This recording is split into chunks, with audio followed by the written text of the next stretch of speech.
Graça e paz a todos. Eu sou o pastor Gilberto Rebouças e nós estamos para mais um estudo da Palavra de Deus. É o nosso momento de meio-dia. Eu estive muito doente, uma gripe fortíssima, e não pude estar no final do ano com vocês. Mas hoje nós estamos retornando, desejando a todos e a todas um feliz ano novo. Que Deus abençoe poderosamente a sua vida.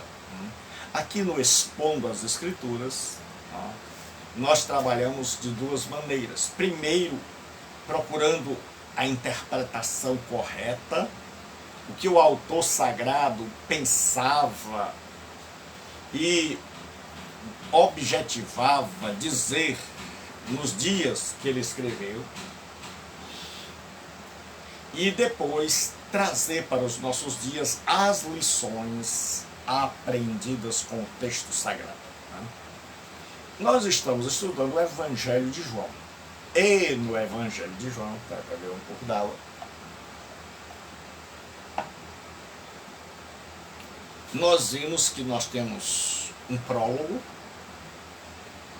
onde João faz uma introdução ao assunto. Aí nós temos o que os estudiosos chamam de livro dos sinais, que vai do capítulo 1, 19 até o capítulo 12. Então hoje nós estamos caminhando para o fim. Hoje nós vamos estar estudando o capítulo 11. E do capítulo 13 em diante, fala das últimas horas de Jesus Cristo sobre a terra, antes da sua morte vicária, substituta em nosso lugar. O que nós chamamos de paixão, de sofrimento, de momentos, dos últimos momentos de Jesus na terra. Então, o Evangelho de João, ele começa dizendo que Deus se fez homem, habitou entre nós, que nós vimos a sua glória, assim como no Antigo Testamento. E aí tem as bodas de Caná, onde o primeiro milagre de Jesus é realizado no interior de um jarro, mostrando assim para nós que o maior milagre de Jesus Cristo não é a cura do câncer, da AIDS ou de qualquer outra doença, mas é a cura do nosso ser, do nosso caráter, da nossa natureza que estava corrompida pelo pecado. E uma vez curado o coração, as demais curas são consequência. E aí continua com Jesus falando da nova humanidade, que em Adão nós caímos e que nele nós somos ressuscitados. Nós que estávamos espiritualmente mortos, nascemos de novo. Então, no Evangelho de João, você nasce uma vez e morre uma vez, fisicamente. Mas você pode nascer de novo, começar tudo de novo, zerar a vida com Deus e começar tudo de novo. Você pode zerar. E aí ele vai começar com essa criação, essa nova criação, e essa parte do livro vai terminar com a ressurreição. Nada melhor do que terminar com a ressurreição. Então Wagner, Deus abençoe Wagner. Então vai terminar, vai começar com a nova criação e vai terminar com a ressurreição de Lázaro, que é o que nós vamos estudar hoje, a ressurreição de Lázaro.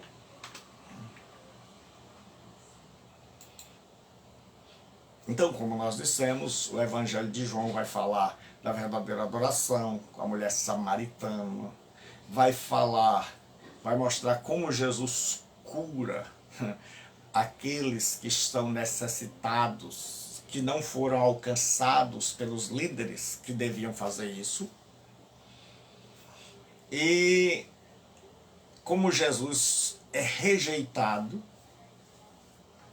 pela liderança religiosa de sua época.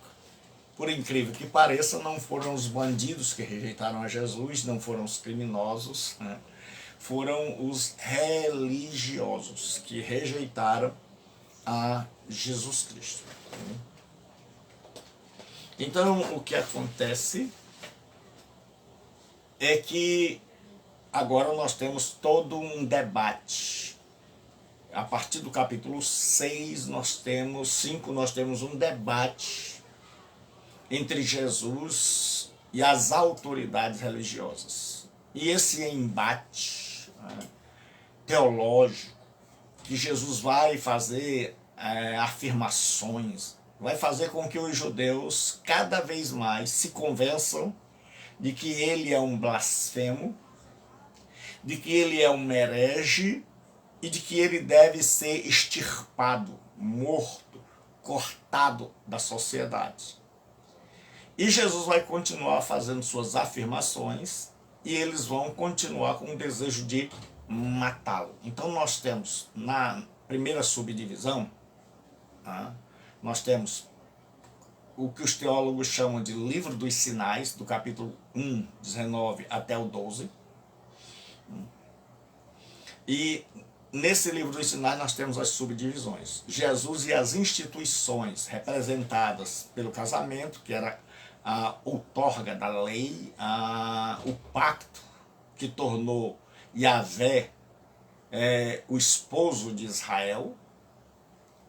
E Jesus traz essa alegria, esse milagre interno. Aí nós vemos, consequentemente, o diálogo com um líder fariseu, falando da necessidade da nova criação. Por isso Jesus disse: eu sou o princípio da criação de Deus. Que criação? Não é que Jesus é um ser criado, mas é que ele foi o primeiro homem a ser regenerado e a nascer pelo poder do Espírito Santo. E depois dele há uma multidão que agora faz parte do reino, né, que Jesus governa e que agora fazem parte da nova criação. A primeira criação em Adão não deu muito certo, mas a nova criação em Jesus Cristo, essa sim. E aí Jesus fala para a mulher samaritana onde é a verdadeira adoração. Aí nós vamos ver Jesus nas festas religiosas, na festa dos tabernáculos, da Páscoa dos tabernáculos e na festa da dedicação, chamada em hebraico de Hanukkah, que quer dizer dedicar ou consagrar. E aí vai terminar esse texto, essa parte do livro. A outra parte é chamada de livro da paixão pelos estudiosos. E vai ter uma conclusão, um epílogo, onde João vai dizer que o motivo dele era escrever para converter pessoas. E é tanto que as histórias geralmente têm 3 partes. A primeira parte é que acontece um milagre. A segunda parte é uma palavra de Jesus sobre o que aconteceu. E a terceira parte é como as pessoas reagem a isso, se elas creem ou não. Então é o que vai acontecer aqui na nossa história de hoje. Então diz assim, capítulo 11 de João, versículo de número 1. Estava enfermo Lázaro, de Betânia, da aldeia de Maria e sua irmã Marta. Esta Maria, cujo irmão Lázaro estava enfermo, era a mesma que ungiu com bálsamo o Senhor e lhe enxugou os pés com os seus cabelos.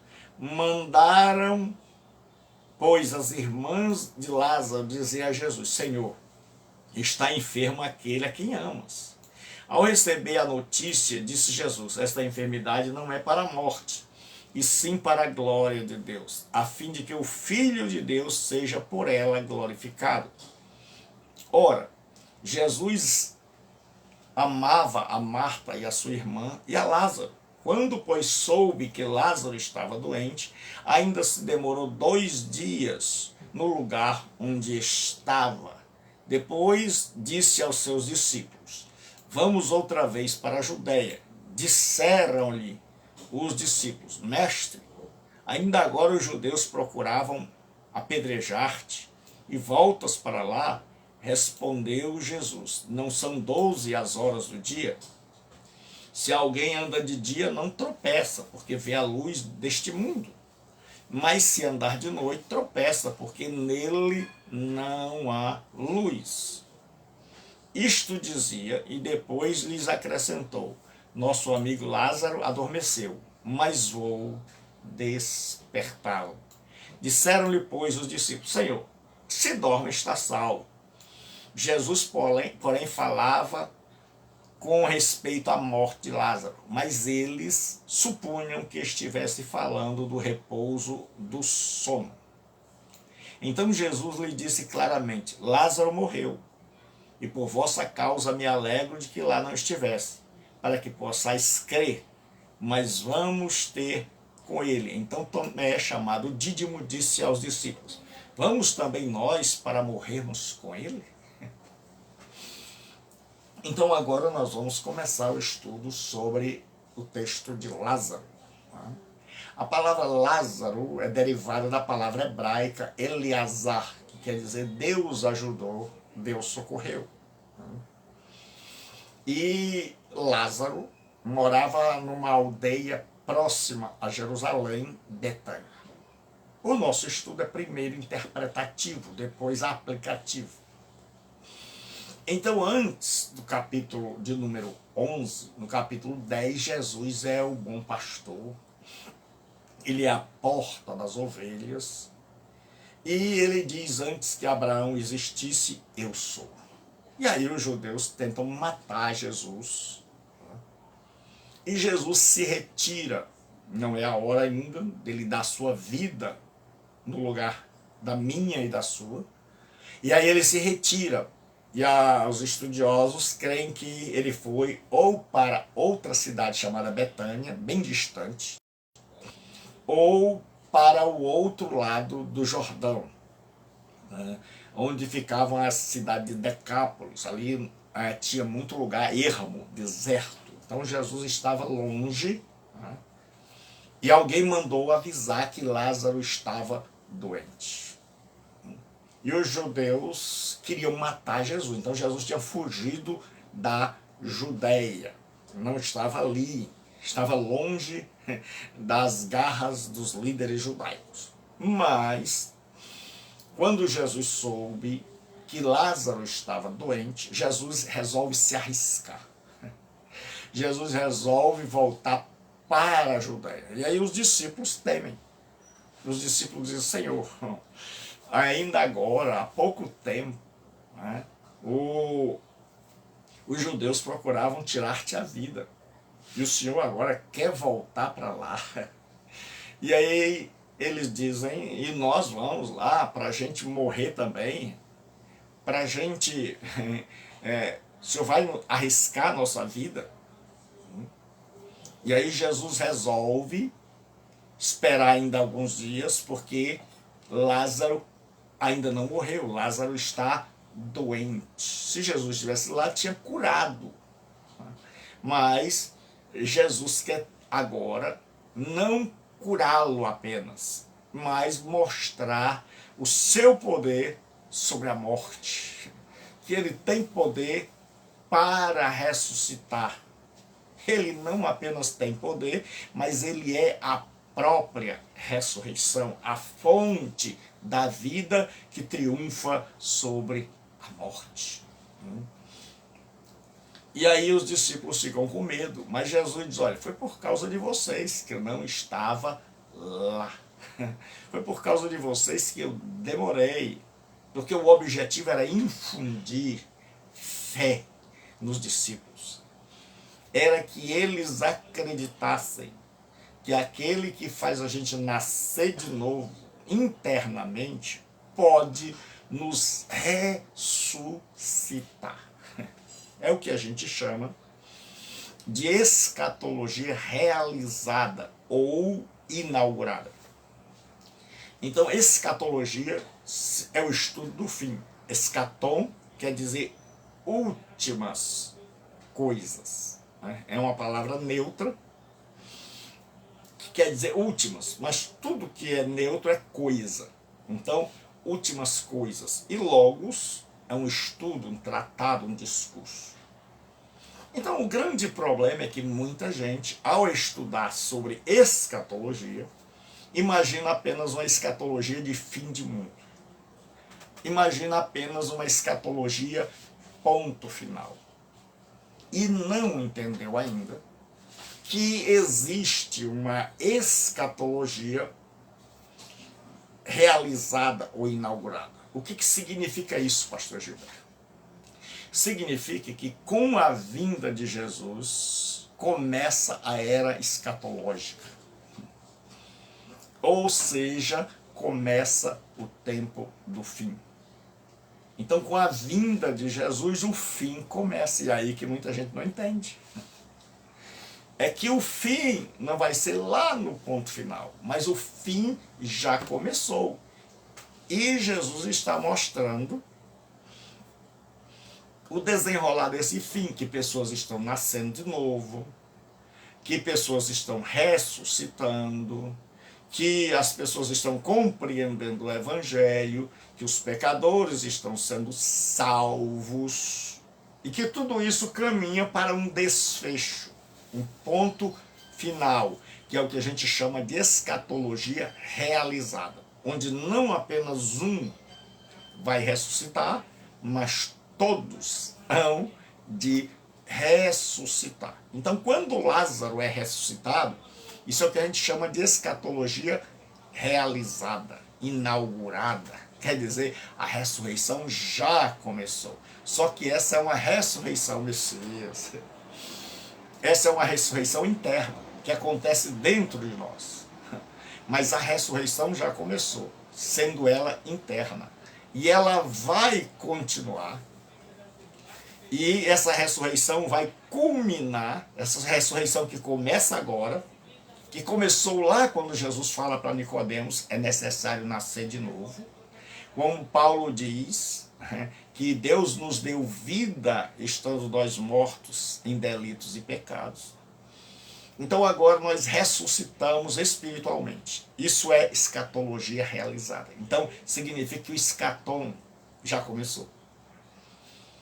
E existe uma escatologia final, consumada, onde as pessoas vão ressuscitar. E Lázaro é uma prova dessa escatologia consumada, né? Onde Jesus ressuscita um defunto. Então começa o Evangelho de João, na primeira parte, com a vida, a ressurreição espiritual, o novo nascimento, e ele vai terminar essa primeira parte com a ressurreição consumada. Então nós temos aí todo um livro escatológico. E aí o que acontece?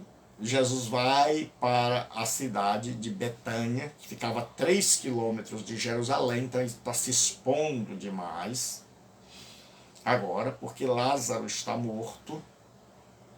E quando Jesus chega lá,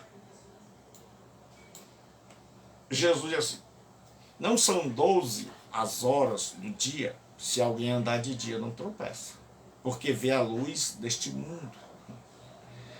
Os discípulos dizem, Senhor, nós vamos lá para morrer. Jesus diz, quem anda durante o dia não tropeça, porque vê luz, porque é iluminado pela luz.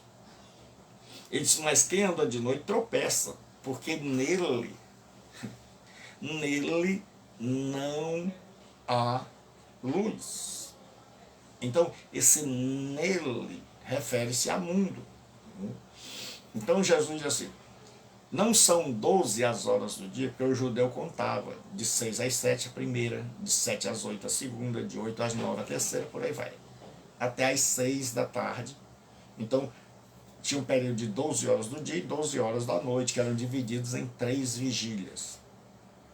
4 vigílias, melhor dizendo. O judeu dividia em 3, o romano em 4. De 6 às 9, de 9 às 12 a segunda, de 12 às 3 a terceira, e a quarta vigília, quando Jesus aparecia andando, era de madrugada, era de 3 às 6 da manhã. Então Jesus aproveita, né, e diz, não são 12 as horas do dia, se alguém andar de dia, não tropeça, porque vê a luz deste mundo. Né? Então Jesus diz, olha, esse mundo tem uma luz, que é o sol, que guia se a pessoa andar de dia, então provavelmente ela não vai tropeçar. Mas se ela andar de noite, ela vai tropeçar. Então Jesus está fazendo também uma referência a ele mesmo, porque ele disse, eu sou a luz do mundo. E quem me segue não andará em trevas. Então ele está dizendo para os discípulos, olha, eu sou a luz do mundo. E se vocês vão comigo, eu sei o que eu estou fazendo. Eu sei cada passo que eu dou. Eu não dou nenhum passo que esteja fora da vontade do Pai, porque eu sou a luz do mundo. E aí Jesus agora, no versículo 5, diz assim, ora, amava Jesus a Marta e a sua irmã e a Lázaro. Quando, pois, soube que Lázaro estava doente, ainda demorou-se 2 dias. Depois disse a seus discípulos, vamos outra vez para a Judéia.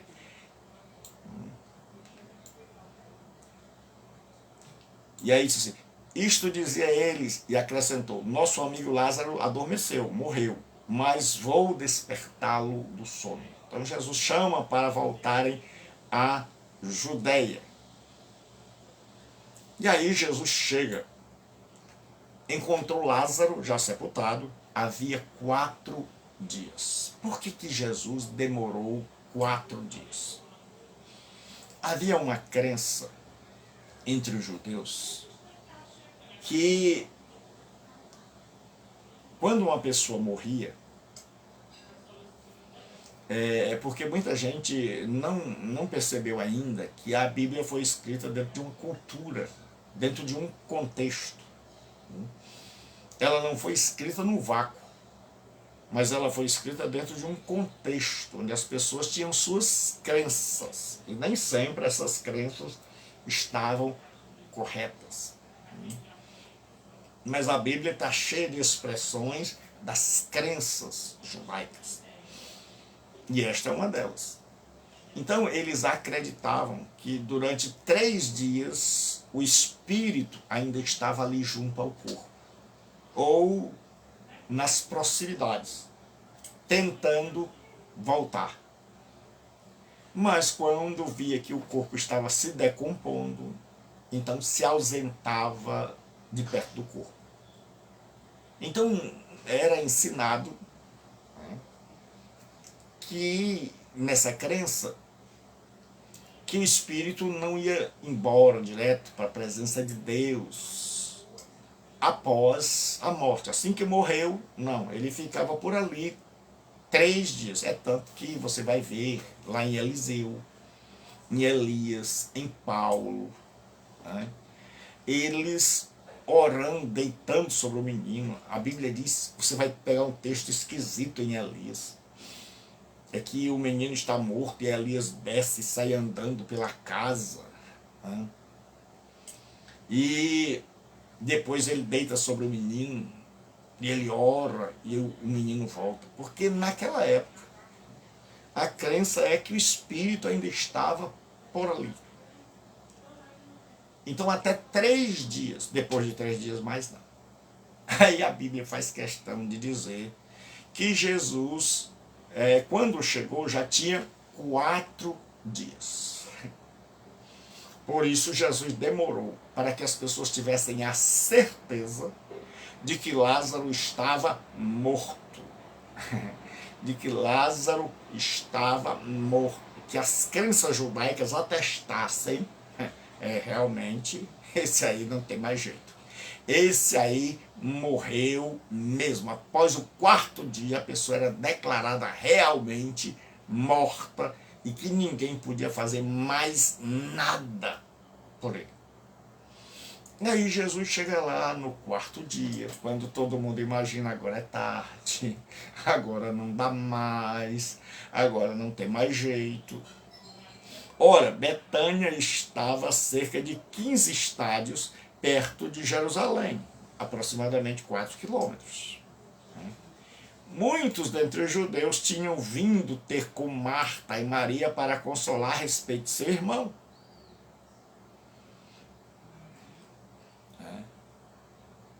Marta, quando soube que Jesus vinha, saiu ao seu encontro. Maria, porém, ficou sentada em casa. Disse, pois, Marta a Jesus: Senhor, se estiveras aqui, não teria morrido meu irmão. Mas também eu sei, mesmo agora, que tudo quanto pedires a Deus, Deus te concederá. Declarou-lhe Jesus: teu irmão há de ressurgir. Eu sei, replicou Marta, que ele há de ressurgir na ressurreição do último dia. Então ela, como muitos cristãos, só imaginavam a escatologia consumada. Não sabiam que em Jesus tudo já havia começado, já havia iniciado. É por isso que Jesus vai dizer para ela o seguinte: eu sou a ressurreição e a vida. Quem crê em mim, ainda que morra, está sujeito a morrer, viverá. E todo o que vive e crê em mim não morrerá eternamente. Crês tu isso? Jesus disse: olha, quem crê em mim, aquele que deposita sua confiança, sua emuná, que é fé no hebraico, pistes, fé no grego, quem assim faz, mesmo que morra, viverá. Ou seja, a vida após a morte. Né? E há de ressuscitar. E Maria diz: eu sei disso. Eu creio na ressurreição. Eu creio que haverá um último dia, o dia do ponto final, da ressurreição consumada. E aí Jesus diz: minha filha, vou te dizer uma coisa, a ressurreição já começou. Eu sou a ressurreição. Eu sou. Não espere apenas pela ressurreição do último dia, porque só participará verdadeiramente da ressurreição do último dia quem participou da ressurreição espiritual. Porque é verdade que no último dia todos vão ressuscitar. Jesus já disse isso no Evangelho de João, que os que ouvirem a sua voz ressuscitarão, uns para a ressurreição da vida e outros para a ressurreição da condenação. Então, que todos vão ressuscitar, mas ressurreição no sentido pleno da palavra é a ressurreição da vida. Ressuscitar para ir para o inferno não é um negócio muito bonito, né? E nem que ninguém deseja. E aí Jesus diz: eu sou a ressurreição e a vida. Quem crê em mim, ainda que morra, ainda que a morte carregue, esse viverá. Esse ressuscitará. E ele diz, falando das duas coisas, da escatologia consumada, ele diz: quem vive e quem morre, ainda que morra, viverá. Futuro. Isso Marta sabia. Vai viver, isso aí eu creio. Aí Jesus fala da escatologia inaugurada, que a ressurreição já começou. Ele diz assim: ele diz assim: eu sou a ressurreição e a vida, quem crê em mim, ainda que morra, viverá, e todo que vive e crê em mim, não morrerá eternamente. Todo que vive e crê em mim, já está ressuscitado espiritualmente. Já passou pelo novo nascimento, pela regeneração. Já experimentou a ressurreição em determinado nível. Não no nível final, mas no começo. E aí Jesus pergunta, crê tu isto? Sim, Senhor. Respondeu ela, sim, Senhor. Ela disse, eu creio.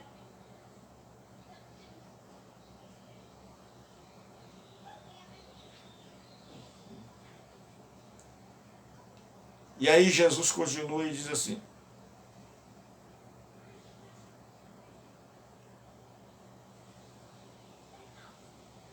eu tenho crido que tu és o Cristo, o Filho de Deus. Cristo é a tradução grega da palavra Messias, o Mashiach. O Filho de Deus que devia vir ao mundo. Então essa é uma das declarações teológicas mais profundas. Ela disse, eu creio que tu és o Messias. E João, o evangelista, escreveu para isso. Pede até um copo com água. Então ele diz o seguinte, este evangelho foi escrito para que vocês creiam que Jesus é o Cristo e crendo tenham vida em seu nome. Então Maria faz uma declaração teológica, ela diz, eu creio que tu és o Cristo, o Filho de Deus que havia de vir ao mundo. Tendo dito isto, retirou-se e chamou a Maria, sua irmã, e disse-lhe em particular, o mestre chegou e te chama. Ela, ouvindo isso, levantou-se depressa e foi ter com ele, pois ainda não tinha entrado na aldeia, mas permanecia onde Marta se avistara com ele. Os judeus que estavam com Maria em casa e a consolar, vendo-a levantar-se depressa e sair, seguiram-na, supondo que ia ao túmulo para chorar. Então eles foram atrás de Maria. Jesus não tinha ainda entrado na cidade. Quando Maria chegou ao lugar onde estava Jesus, ao vê-lo, lançou-se-lhe aos pés, dizendo, Senhor, se estiveras aqui, a mesma coisa. Meu irmão não teria morrido. A morte é dolorosa, é terrível. Mas o grande problema é que a gente esquece que existe ressurreição. Então, tanto Jesus quanto posteriormente o apóstolo Paulo vão ensinar o cristão a vida pós-morte. A dizer que a vida do pós-morte é infinitamente melhor, maior do que a vida aqui. E que por isso isso deve ser uma fonte de consolo para todo aquele e aquela que crê em Jesus e que perde um ente querido. Então agora, Jesus vendo-a chorar, e bem assim os judeus que a acompanhavam, agitou-se no espírito e comoveu-se. Essa é uma tradução um pouco eufemizada, eufêmica, que é isso, quando a pessoa suaviza. Porque no texto original está que Jesus ficou indignado, que foi violentamente tomado de emoção. E aqui diz apenas que ele se agitou e ele se comoveu. Então o que acontece? Jesus, aí os estudiosos vão nos dizer o seguinte, que Jesus ficou triste por duas coisas. E ficou chateado, mordido, por duas coisas. Primeiro, por ver a desobediência do homem, desde o Jardim do Éden, o estrago que o pecado fez na raça humana e a sua consequência última, que é a morte e a dor daqueles que ficam. Então Jesus se revoltou contra isso. E outros acrescentam que além de Jesus se revoltar contra isso, ele não ficou simplesmente com os olhos lacrimejando, que Jesus estava chateado por ver gente que sabia da ressurreição e que estava agindo como um pagão, desesperado, chorando, como se fora alguém que não tinha esperança. Então, são esses dois motivos apresentados. Alguns teólogos apresentam primeiro, como é o caso do F.F. Bruce. O D.A. Carson, ele usa os dois. Então, e perguntou, onde o puseram? Onde o puseram?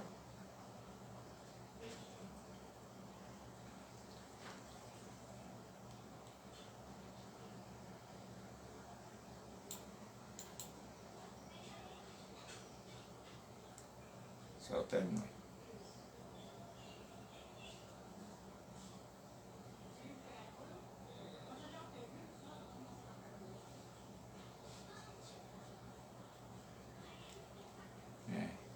E tendo dito isto, retirou-se tal. Deixa eu encontrar aqui.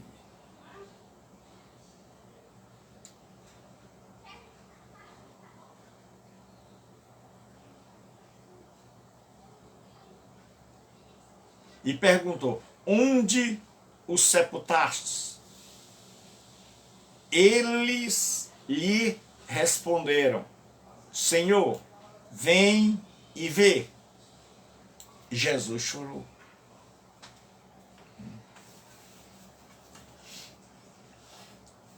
Jesus chorou ao ver, né, o estrago que o pecado faz.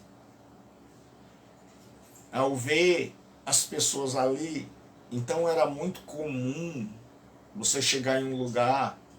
Naquela época as pessoas tinham, mesmo o pobre tinha que contratar um flautista e duas pessoas chamadas de carpideira, que eram para chorar o morto. Então naquela época tinha muita gente ali chorando. Então o ambiente era um ambiente triste. E a Bíblia diz, chorai com os que choram e alegrai-vos com os que se alegram.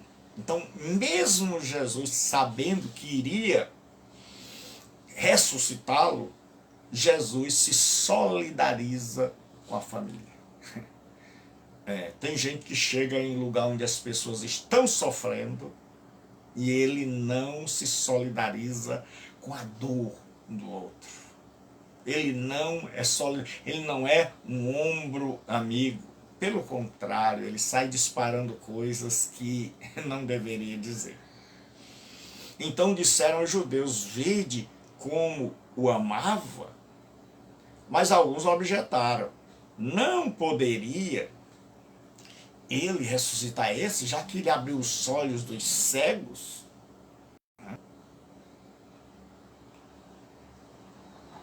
E aí Jesus, agitando-se novamente em si mesmo, encaminhou-se para o túmulo. Era este uma gruta, então naquela época as pessoas que tinham dinheiro, então aqui há fortes indícios de que a família de Marta e Lázaro era uma família abastada. Ela tinha poder econômico, porque muitos judeus vieram consolá-la, porque eles tinham um sepulcro, não era o sepulcro comum, era o sepulcro dos ricos, o sepulcro que era cavado numa pedra.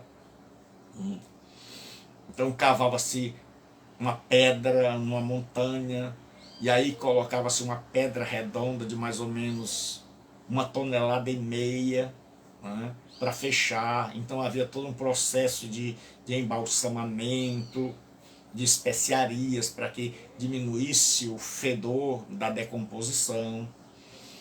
Então Jesus encaminhou-se para o túmulo, e extraíste uma gruta, e tinham posto uma pedra. Então era uma pedra muito grande, que era necessário vários homens. Eles colocavam uma espécie de calço, né? Tinha uma vala, a pedra era redonda. Então quando eles tiravam aquele calço, a pedra rolava, fechando a abertura da gruta. Então ali estava lacrado. Então para alguém tirar aquela pedra, remover aquela pedra, para alguém sair, era necessário muita gente para rolar essa pedra de novo, vala acima, colocar o calço e deixar a pedra aberta. Então, quando as pessoas faziam isso, elas não tinham intenção de abrir de novo. E é por isso que Jesus diz: tirai a pedra. E muita gente alegoriza. Jesus está dizendo: olha, eu preciso de muita gente aí para tirar a pedra. Era necessário muita gente para fazer uma pedra de 1,5 toneladas, mais ou menos, rolar. E quando Jesus vai ressuscitar, o anjo chega, e o anjo tem tanto poder que ele pega uma pedra de 1,5 toneladas e ele não rola. Ele coloca ela lá no alto da montanha. Quando o povo vê, Maria vai preocupada e dá uma olhada, e aquela pedra que para nós parecia pesada, para o anjo do Senhor é um grão de areia. Era pequeno. Então Jesus ordenou: tirai a pedra. Disse-lhe Marta, irmã do morto: Senhor, já cheira mal, porque já é de 4 dias, ou seja, até ontem, Senhor, o espírito ainda estava por aí, mas agora não dá mais, Senhor. Senhor, não faça um negócio desse. É assim que a gente quer. A gente quer dizer para Jesus como ele deve agir. Nós somos os secretários de Deus que queremos cuidar da sua agenda. E aí respondeu-lhe Jesus: não te disse eu que se creres verás a glória de Deus? Jesus disse: você não lembra? Você já esqueceu que eu disse que se você crer, você vai ver a glória de Deus? Tiraram então a pedra, e Jesus, levantando os olhos para o céu, disse: Pai, graças te dou porque me ouvistes. Aliás, eu sabia que sempre me ouves, mas eu falei assim por causa da multidão presente, para que creiam que tu me enviastes. Jesus está orando e evangelizando ao mesmo tempo. Toda pessoa convertida, regenerada, que tem compromisso com o Pai, ela está preocupada com a salvação do próximo. Não existe cristão verdadeiro sem preocupação com a salvação do próximo, sem preocupação com missões, sem preocupação com a divulgação do verdadeiro evangelho. E aí Jesus diz: Pai, eu sei que o Senhor sempre me ouve, mas eu estou orando aqui para que esse povo creia que quem está fazendo isso é o Senhor. E que o Senhor é meu Pai. E que o Senhor mostre a esses judeus tudo o que eu venho dizendo, e que tudo isso é verdade. Então há um meio agora, chegou a hora do Senhor mostrar para esse povo. Então eu já estou te agradecendo, porque eu sei que o Senhor sempre me ouve, porque eu faço sempre o que é da sua vontade. Então quando a Bíblia diz que se nós pedirmos, Deus fará, tudo quanto nós pedimos é se nós fizermos de acordo com a vontade do Pai. Então Jesus ora, e tendo dito isto, clamou em alta voz: Lázaro, vem para fora. Por que Jesus disse Lázaro? Porque senão todos os defuntos teriam ressuscitado naquele dia. Jesus está dizendo: hoje eu só quero Lázaro, os demais fiquem aí. Mas quando Jesus disse Lázaro, vem para fora, tudo que era defunto teve aquela vontade de se levantar. Mas a escatologia estava ainda em andamento. Os milagres estavam acontecendo. Saiu aquele que estivera morto, tendo os pés e as mãos ligados com a atadura e o rosto envolto num lenço. Então o judeu tinha uma prática de cobrir o rosto com um lenço, que era chamado de sudário. Era do suor, era colocado no pescoço, né? Era um lenço para tirar o suor, porque ali faziam, por isso ele era chamado de sudário. Até hoje o pessoal pensa que tem um sudário aí que tinha o rosto de Jesus, né? E Jesus aquele homem vem ali, porque os pés ficavam livres, então aquele homem vem ali pulando para fora do túmulo, mas ele não consegue enxergar porque tem um pano que colocaram no seu rosto, o seu corpo está enrolado com faixas, né, até perto dos seus pés. Então Jesus diz assim: desligai-o, tira esse pano do rosto dele para que ele enxergue, tire isso e deixem-no ir. E deixem-no andar. Então Jesus está mostrando o que vai acontecer no futuro. Ele disse: chegará o momento em que todos os que estão nos sepulcros ouvirão a voz do Filho do Homem. E os que ouvirem sairão, uns para a vida eterna, outros para a vergonha e desprezo eterno. E aí respondeu Jesus.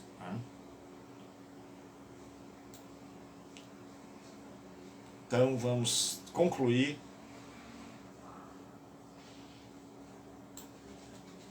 Desatai-o e deixai-o ir. Muitos, pois, dentre os que tinham, os judeus, que tinham vindo visitar Maria, vendo o que Jesus fizera, creram nele. Então, lembre-se o que eu disse, o Evangelho de João acontece um sinal. Depois desse sinal, milagre, ou uma afirmação de Jesus, existe um diálogo, que é o caso de Jesus ser a ressurreição e a vida, da ressurreição já ter começado, só que ela começou dentro de nós, é uma ressurreição espiritual que vai culminar com a ressurreição material, então nós vamos estar totalmente ressuscitados. Então diz que quando Jesus fez isso, né, vai ter uma resposta. João está evangelizando, então ele coloca um sinal, uma discussão sobre o assunto e exige das pessoas uma resposta. E diz que boa parte dos judeus que estavam ali, quando viram o milagre e tudo que aconteceram, creram nele. Mas olha o que diz o texto.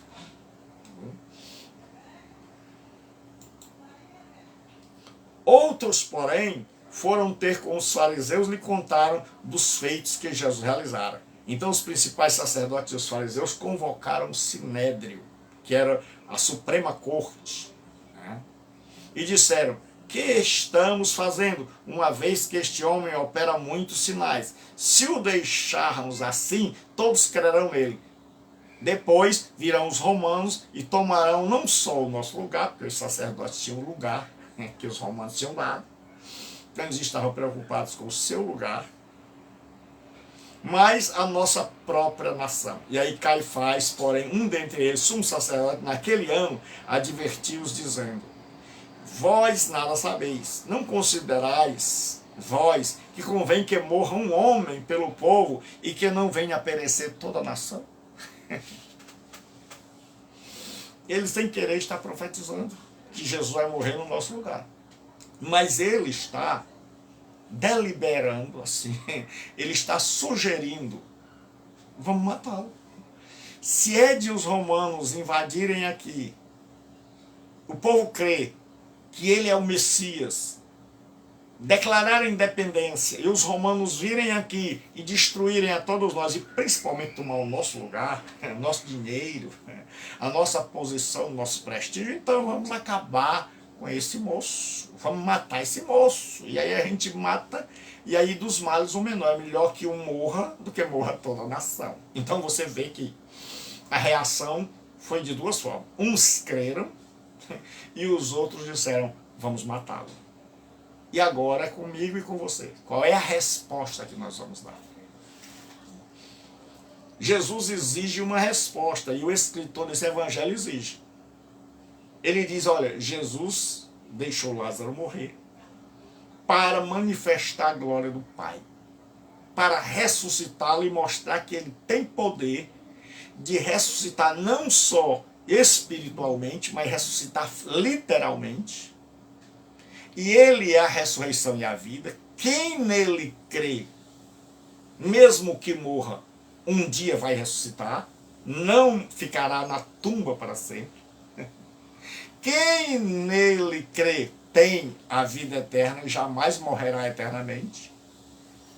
E aí Jesus diz, Lázaro, venha. E um dia ele vai ressuscitar todos os demais.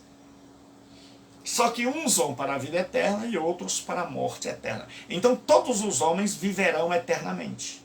Uns ao lado de Deus, outros ao lado do diabo no inferno. Ninguém será exterminado. Paulo diz, banidos da presença do Senhor.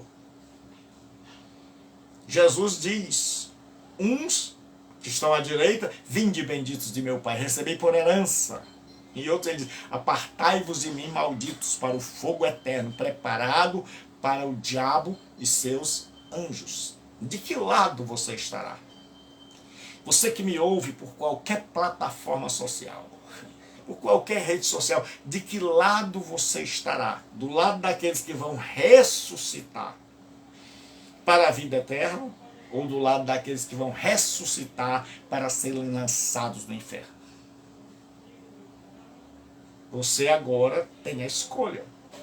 Então eu sugiro que você se arrependa, que creia nesse Jesus maravilhoso e que faça dele o seu Senhor e peça a ele que salve a sua vida. Então onde você estiver, reconheça seus pecados, reconheça que a morte nos atinge. E se ela nos atinge, significa que nós somos pecadores. Porque Romanos diz assim, Paulo em Romanos diz, por um homem entrou a morte no mundo, pelo pecado entrou a morte no mundo, e pelo pecado a morte. Por um homem entrou o pecado no mundo, e pelo pecado a morte passou a todos os homens, porque todos pecaram. Então nós morremos porque a salvação ainda não foi totalmente concluída. Porque a salvação tem 3 aspectos. Ela tem salvação no passado, nós fomos salvos da condenação, então não há mais condenação para nós. No presente, nós estamos sendo salvos do poder do pecado. E no futuro, nós seremos salvos da presença do pecado. Nós teremos um corpo transformado e não veremos mais o pecado e não estaremos mais sujeitos ao pecado. Então, Paulo diz que o mundo geme aguardando a redenção do nosso corpo. Então falta uma parte para que a salvação esteja completa. É que Jesus venha e ressuscite o nosso corpo. Porque não vai ficar nada do cristão que não seja redimido. Todo o nosso ser, tanto o exterior quanto o interior, vai ser redimido, transformado, glorificado, e nós vamos estar para sempre com o Senhor. No todo, no geral, nada vai ficar. Então Jesus hoje te chama ao arrependimento. Que você reconheça a sua finitude, seus pecados, que a morte pode bater a qualquer hora na sua porta. Mas Jesus diz, quem crê em mim, mesmo que morra, viverá. E quem crê em mim, nunca morrerá eternamente. Pode até entrar na tumba, pode até ir para o caixão, mas não ficará lá para sempre, porque Jesus voltará e nos ressuscitará. E nós estamos aguardando a bendita esperança. É a segunda vinda de Jesus para completar a obra salvadora realizada pelo Pai. Ressuscitar todos, mandar aqueles que não se arrependeram para o inferno e nos levar para o céu juntamente com Ele, para que estejamos sempre com Ele. Ele disse, na casa do meu Pai há muitas moradas. E Ele disse, eu vou preparar lugar e virei outra vez, e vos levarei para mim mesmo. Então, onde você estiver, não importa quem você é, não importa o que você fez, o que importa é o que você vai fazer de agora em diante. Então, creia em Jesus de Nazaré e receba vida, e vida com abundância. E aquele que ressuscitou a Lázaro, ressuscitará você. E assim como no Evangelho a ressurreição começou no coração de Nicodemos e ela culmina na ressurreição de Lázaro, hoje, primeira parte da ressurreição pode acontecer na sua vida. É você nascer de novo por dentro. é seu coração ser transformado, seu coração de pedra ser removido, colocar um coração de carne, o Espírito Santo dentro de você. E aí você vai ser uma nova criatura. Então arrependa-se e convide a Jesus, onde você estiver, para que Ele seja o teu Senhor, o teu Salvador. Fique com Deus e até amanhã em mais um Expondo as Escrituras com o reverendo Gilberto Rebouças. Fique com Deus.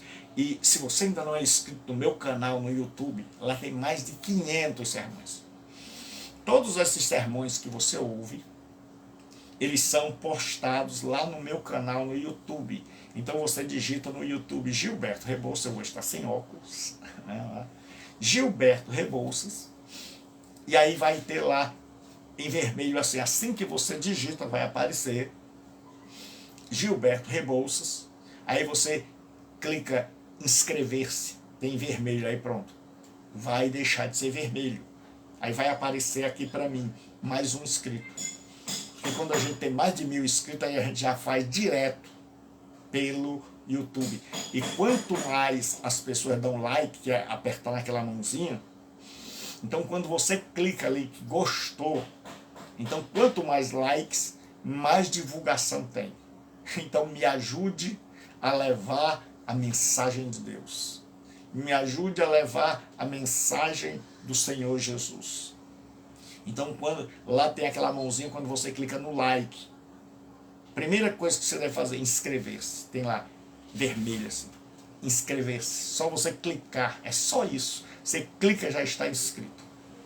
E aí tem um sininho lá.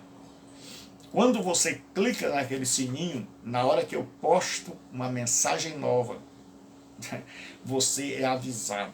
Olha, tem mensagem nova. Tem maná do céu. E quando você clica lá no like, naquela mãozinha assim, quando você clica ali, meu, quando os administradores da rede social percebem que tem muita gente gostando, clicando, então eles vão colocando aquele site, aquele canal na frente. Então quanto mais clicada, mais aparece, mais visibilidade tem. Aí mais gente vê, mais gente ouve, e ouvindo, creem. Então eu conto com você. Vai lá no meu canal no YouTube, tem também a comunidade online. Se coloca assim no Facebook, Comunidade Bíblica Online. Que você vai ver, é uma página no Facebook inteiramente dedicada ao ensino da palavra. Eu estou trabalhando nas redes sociais, levando a palavra de Deus. Então eu copio aqui a mensagem e eu mando para todos os lugares. E no domingo, às 20h45, eu estou no Instagram, levando, porque hoje a gente não pode entrar na casa das pessoas pelos meios que a gente entrava antes. Então, um meio tremendo que eu tenho encontrado para levar a palavra de Deus ao mundo é através das redes sociais. Então, compartilha aí, vai. Compartilha com teus amigos. Se você gostou, compartilha com teus amigos. Então, um abraço para o pastor Paulo, um abraço para o Adailson. Feliz ano novo para todos. Fiquem com Deus e espero que tenha sido uma bênção. E amanhã nós vamos continuar, né, estudando esse evangelho glorioso. Fique com Deus. Então não esqueça, ó, tem comunidade online, comunidade bíblica online, uma página só com Bíblia para você. Tem o meu canal no YouTube, Gilberto Rebouças. Aí tem assim, inscreva-se. Aí você clica no sininho e dá o seu gostei para que mais pessoas, para que os administradores coloquem na frente dos outros, né? E aí ele seja muito visto e muita gente seja alcançada. E dia de domingo, o meu Instagram lá é José Gilberto, né? José Gilberto, ponto, @ José Gilberto de Lima Rebouças, que é o meu nome todo. Só que José Gilberto, ponto, de Lima Rebouças, que é o meu nome todo, é lá no meu Instagram.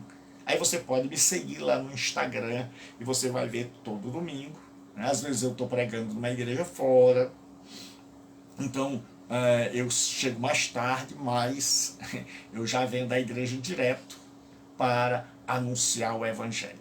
E tudo que eu prego, eu coloco lá no meu canal, então inscreva-se.